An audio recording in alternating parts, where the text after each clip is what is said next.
kana sarrafa karkawa da kaina don balan jure wai ba yanzu ta kai wai uku na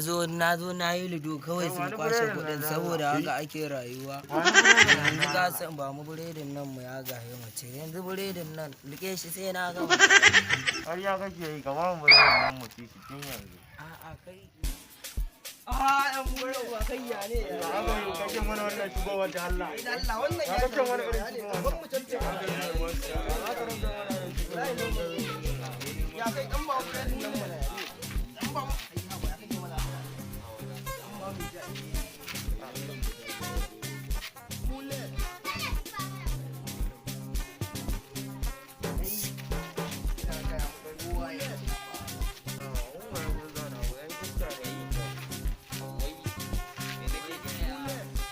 ma'aikata ne ba a can